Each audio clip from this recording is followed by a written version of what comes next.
Hey, this is Jamie from Capsule Computers, and today we are reviewing Call of Duty Black Ops 4. This title from Treyarch and Activision is available now for PlayStation 4, Xbox One, and Windows. At the time of the recording of this video, the game costs $59.99 US or $99.95 Australian. Between this year's Call of Duty Black Ops 4 and last year's Call of Duty World War II, the franchise seems to be moving away from the fast pace of previous titles and back to a more grounded gameplay of earlier games. This year's iteration is the first without a single-player campaign, opting instead for the series' first Battle Royale mode called Blackout. Combined with the traditional multiplayer modes and the ever-popular zombie mode, Treyarch is hoping their triple threat will conquer the busiest video game launch season of the year. Call of Duty Black Ops 4 is the first game in the franchise to dispense with a single-player campaign, but not the story completely. Instead, the story has been moved to the Specialist HQ, where players get a small cutscene in exchange for playing tutorial missions for each specialist and a bunch of bot matches. Black Ops 4 is supposed to serve as the bridge between the events of Black Ops 2 and Black Ops 3.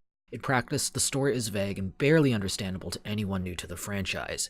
It's bad enough that I would have preferred if Treyarch just embraced the fact that they were making a Call of Duty game in the Black Ops universe with no single campaign and just skip the story altogether.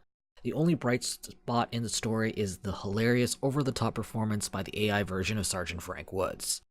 On the other hand, the state of the zombie campaign is a lot better. The two main storylines are entertaining. The writing is a bit cheesy at times, but I think it's always been part of the mode's charm. The constant banter between the players give the mode a lot of character. The players will hear the same few lines over again in the course of a long game of zombies. Call of Duty Black Ops 4 marks the return of the Pick-10 and the Specialist systems. The infinitely flexible Pick-10 system has aged incredibly well and still ranks as one of my favorite class systems in an FPS. This year's Specialists are a diverse bunch. Each one offers two skills on a short and long timer, with the longer timer skill essentially serving as a fourth kill streak. There's definitely a Specialist for every playstyle, such as the support-friendly Crash and the flanker's friend Sarah. The movement system in Black Ops 4 is possibly the best in the series so far. Running around the map and climbing into windows is incredibly smooth. The pacing is quicker than last year's Call of Duty World War II, but is still grounded enough for older Call of Duty fans to feel right at home. The game easily ranks as one of the smoothest FPSs I've played in a long while. Considering Call of Duty started the trend of automatic health regeneration, I was rather surprised that Black Ops 4 opted for a new health system. Now, players are given a syringe that will regenerate the player's health over a few seconds. The syringe has a short cooldown, meaning players can't tank shots either. It's a great system that offers players the tough choice between reloading and regenerating health during tense firefights. The game has opted for a slightly more team-based, casual-friendly appeal. The scoreboard has been reformatted to reward players for participating in combat instead of landing the final blow. While this probably won't change the kill-death ratio-obsessed community overnight, it's a small change that helps new players feel like they're contributing to the match. This feels like the logical next step to Call of Duty's existing point-based score streak system.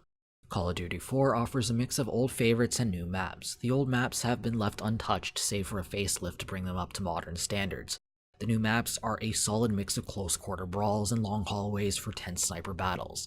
It appears the series' emphasis is now on larger mixed-area maps versus the small, pure close-quarter battle maps that players have a love-hate relationship with. Treyarch is hopping on the Battle Royale bandwagon this year, offering a new Blackout mode that pits players against each other in small teams or a free-for-all.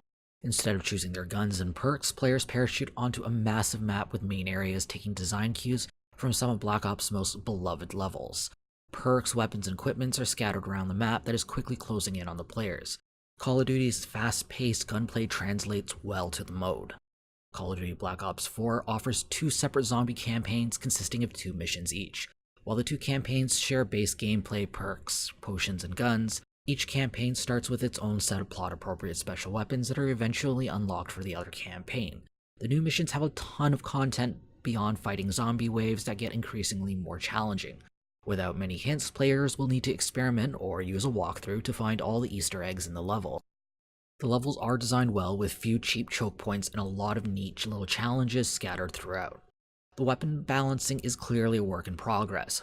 On the PC, the dual SOG 9mm combo and to a slightly lesser degree the Paladin sniper rifle currently need a nerf. From what I hear from console players, they are faced with a separate set of issues due to the lack of mouse and keyboard.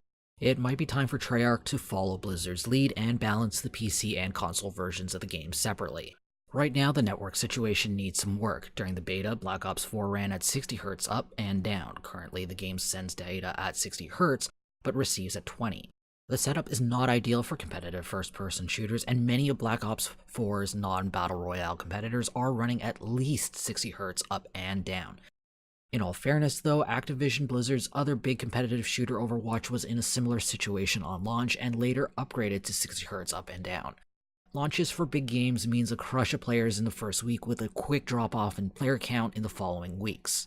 Managing a finite amount of server resources to ensure a good experience for all players during that initial surge is a challenge. What's not excusable is the fact that Treyarch hasn't been clear on what their plans are to sort this matter out.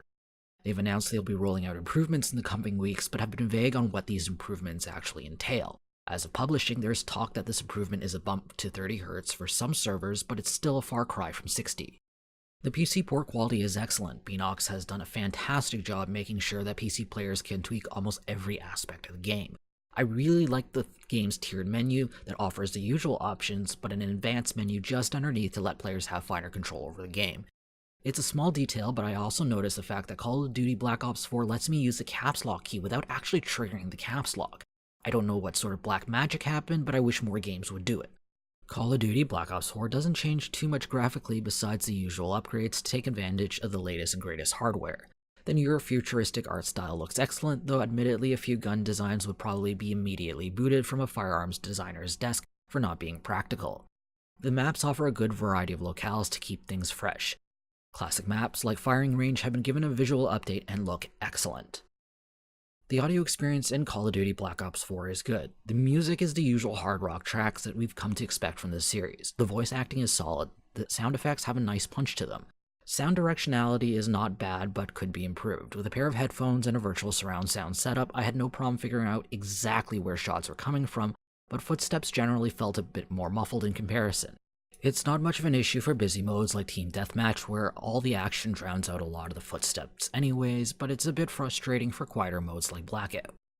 Call of Duty Black Ops 4 is a perfect example of small, steady improvements year after year on a long-running franchise to keep it fresh enough to bring in old players without completely alienating the fan base. The return to a more grounded gameplay is sure to bring in older players back into the fold.